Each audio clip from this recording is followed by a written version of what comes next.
Hello everyone, welcome back to my channel. If you're new to my channel, welcome. Today I'm going to show you how to make alkaki with steel cut oats. Believe it or not, steel cut oats is a very good substitute for whole wheat grain when making alkaki.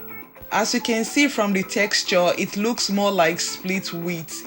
In addition, I'm going to be using wheat flour. Since I cannot find whole wheat grain where I live, I decided to come up with a very good substitute to make my favorite snack.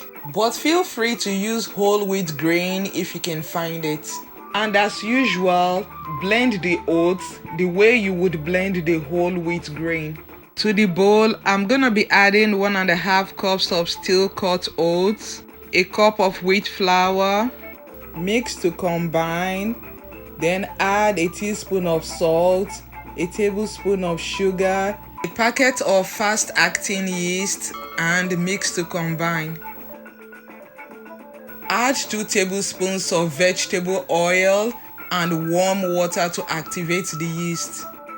I'm gonna be using a dough mixer to mix it, but feel free to use your hand to mix it and knead it for about 7 minutes. I have another alkaki video that was made in the traditional way. In case you're interested in knowing how to make it traditionally, I'm gonna leave the link in the description box. You can check it out later. So if this is your first time on my channel or you're a returning viewer and you are not yet subscribed to my channel, please subscribe by clicking on the subscribe button and on the notification bell so that you can get an alert whenever I post a video. Like and share this video.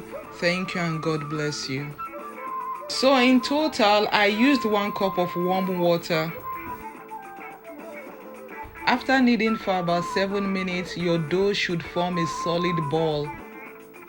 So feel free to use your hand to form the ball like I'm doing. And I'm gonna cover it and put it in a warm place to rest for about 1 hour. So while it is resting, I still have some leftover syrup from the last alkaki I made. So I'm gonna use this time to make some more simple lemon syrup. I will be using a cup of sugar and a cup of water to make the syrup. After adding sugar and water to the pan, I'm gonna cook it over medium heat for about 20 minutes.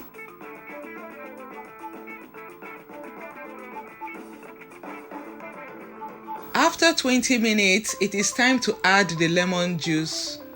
I'm gonna squeeze in the juice of half of a lemon, and when I'm done squeezing it, I'm gonna throw the lemon into the syrup and let it cook for about 5 minutes.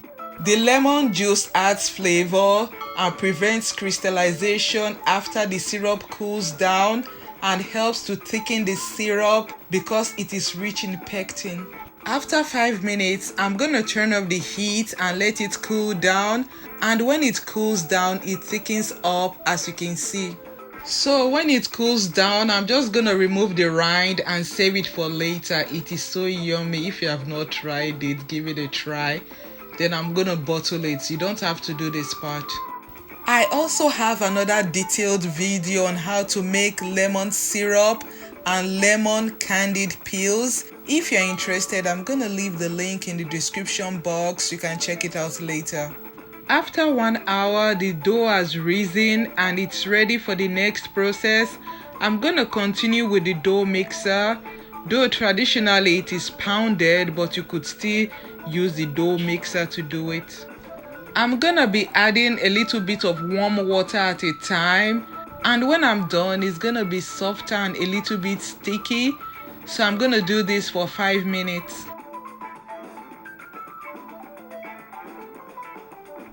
So 5 minutes later, the dough is ready for rolling. I'm still gonna show you how it is done traditionally. Traditionally, the dough is pounded and you add a little bit of warm water at a time, and when you are done, you're gonna have a softer and a little bit sticky dough. You can pound it for 5 minutes also. Let me use this opportunity to send a very special shout out to all those that have subscribed. You guys are the best. I love you. Thank you and God bless you. Don't forget to check out my website and follow me on other social media platforms. Thank you. And after pounding for about 5 minutes and adding a little bit of water at a time, the dough is ready. It is soft, it is sticky. It is time to roll it. And because it is sticky, I'm gonna oil my hand. You can also dust the board with all-purpose flour or wheat flour, but I'm gonna be using oil instead. I'm just gonna roll it into a log and cut it into manageable pieces. Then roll it like a rope before I twist it. Alkaki has a unique shape, but I'm going to show you 2 ways to shape alkaki.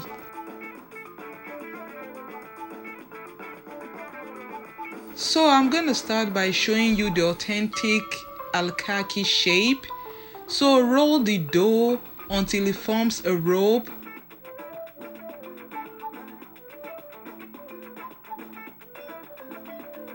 So when it is long enough, you're gonna fold both ends of the dough over each other as if you're trying to tie a rope. Pass it through and press both ends together to form an infinity design. That is how you make alkaki shape. So I'm gonna show you one more time.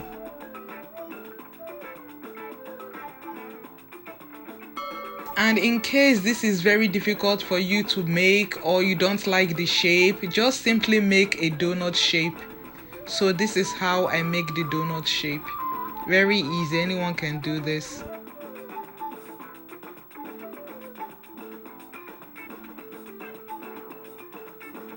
When I'm done, I'm gonna cover the alkaki and give it time to rest and rise, then fry it after 30 minutes. After 30 minutes, as you can see, they look bigger. It is time to fry it. So when the oil is hot enough, you can check with a skewer. I'm gonna start frying the alkaki. So fry your alkaki on both sides on medium heat until it has reached your desired shade of golden brown.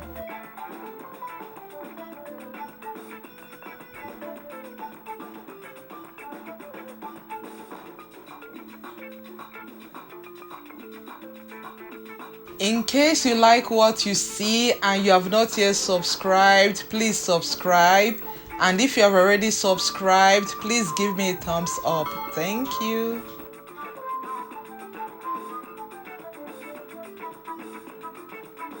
So I'm just gonna fry the last batch and we are done. It doesn't cook for a long time. It has the same cooking time as puff puff. You can practically fry them on both sides within 5 minutes.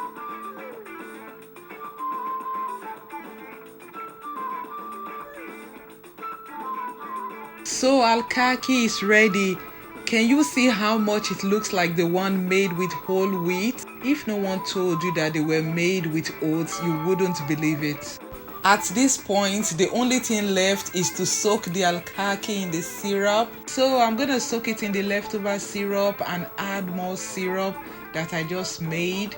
To make sure every alkaki is covered with the syrup or have an opportunity to soak up the syrup.